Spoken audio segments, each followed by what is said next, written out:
Hi, my name is Steve Ross, and I'm the Director of Student Services for the San Francisco Bay Area region for Northeastern University. And when I think about global citizenship, I think about people working together to ensure that everyone has what they need in order to be successful. So, be it food, housing, shelter, security, and people working together to make that happen. It gets tough when money gets involved, but I think if we can think beyond that and think more towards everybody being able to live their best life and be the best that they're able to be, I think that's when we start to really get into a good quality global citizenship.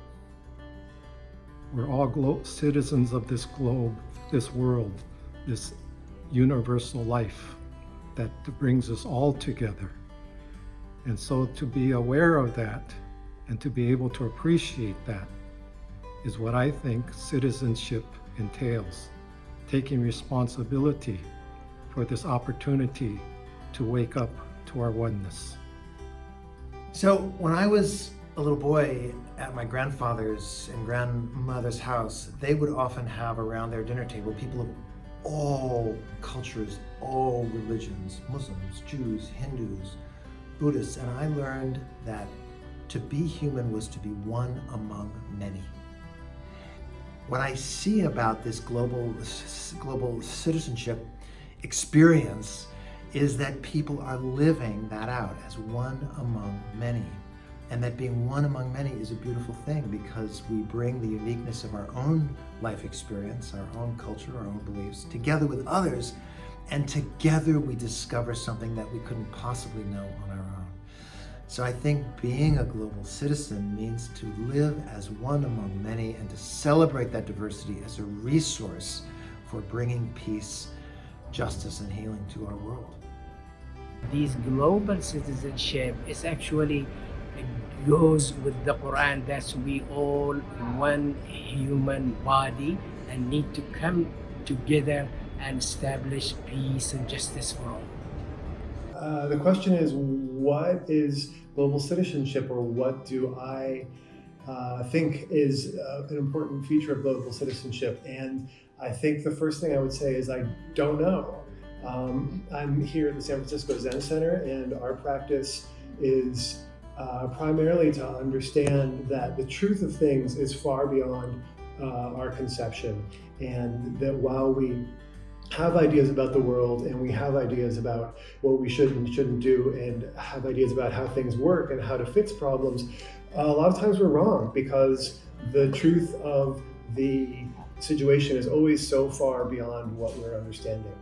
According to the Buddhist tradition, everything is interconnected, and so you have to understand that we think that we're separate from others, and so the challenge that we have before us is the species, I guess, as I see it, is to understand the relationship of the individual and the group, and to find some way to harmonize and balance.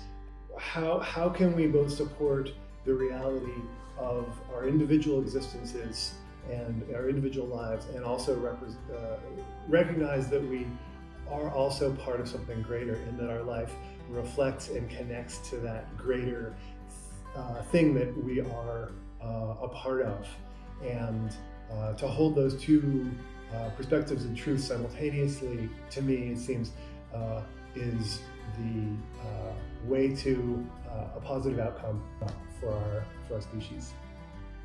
There's something about, in my tradition, you're called to love your neighbor as yourself, and we're called to be part of something larger than ourselves, and we're called to be about the work of reconciliation in the world. So it's being part of a global context and being a global citizen is very much something that my tradition supports, and I appreciate meeting folks across various identities that we share, and even while we share some things and have other things that aren't the same, I really value that because I think it enriches my humanity to experience that, and I appreciate being part of a larger family. I was thinking about our actions actually mattering.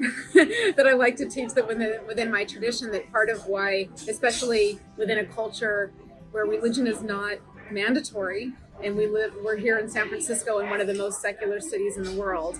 So why does a spiritual path or a particular religion matter in the first place? And I like to think that, at least in part, it's about the idea that our actions, what we believe, what we do, how we behave in our lives actually matters, and that there are consequences for what we do, what we believe, what we say, who we befriend and who we don't befriend, and all of that. So in that way, we're interconnected here, we're interconnected everywhere, because what I do actually does impact my global community and vice versa. So how am I going to take that responsibility on myself, and what can I teach that will put us in a better position to understand what that means, that I'm not this little island on my own. And I think in my tradition of Judaism, that's very clear, in that we tend to think of ourselves as all being connected with each other, but we think of ourselves as connected to all human beings, that it is in Hebrew echad, that it's oneness, and that propels us. What I understand by being an ideal global citizen is this: a person who can look upon his fellow human beings as members of his own spiritual family, a person who can look upon the whole humanity as one spiritual family, and practice the ideal of universal spiritual humanism, looking upon all religions as so many paths leading to the same goal, respecting and honoring all teachers and all prophets and all traditions, and treating them with the same respect and honor. This is the ideal of global citizenship, according to me. I work here at Martin DePore's House of Hospitality in San Francisco. We believe that food is a right. We believe that everyone is entitled to have food. I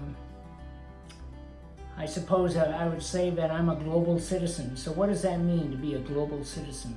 What it means to be a global citizen to me is we are all connected. So I have two gentlemen here who are interviewing me who are from India. There's people who I met today from Croatia, from Iran. There's so many problems in the world where people are divided and split off and fighting each other. And I think it's important that we sit there and take a look and see what connects us, the things that connect us rather than the things that pull us apart. And so one of the things that connects us is, everyone has a right to food, decent food. Everyone has a right to water. Everyone has a right to a house over themselves. And so I believe that we should all be working towards providing these things for people, and so we're just trying to do our little part right here in San Francisco of offering services to anyone, because we are all one brother and sister. To be a global citizen really starts at home. We have incredible rich diversity here in San Francisco, and it is said that there can't be peace among nations until there's peace among religions. We have a 30-year history of cultivating relationships here in San Francisco, so that when difficult issues have to be addressed, those at the table know each other, and there is a foundation for rich and civil discourse that can change the dial on so many important issues. We are sort of that portal through which the communities of faith can not only speak to one another, but can speak to the NGO world and to our civic leaders, and vice versa. And so the role that we play has been very important on a number of key issues. And it has been said that if there wasn't a San Francisco Interfaith Council, one would have to be formed, because it's a natural inclination for us to come together. Being a global citizen, especially from the faith perspective, is a connection from myself to you, to the other, to the neighbor who lives next door, to the neighbor who lives in Mexico and Canada, to everybody around the world. And from the environmental space, that is two major ways. One of them is talking about the climate. That what I do here, the way that I choose to go, whether it's in a car or a bike, not just affects the air pollution of the person next to me, of the neighbor, but also in terms of the climate, how what I do matters to the rest of the world.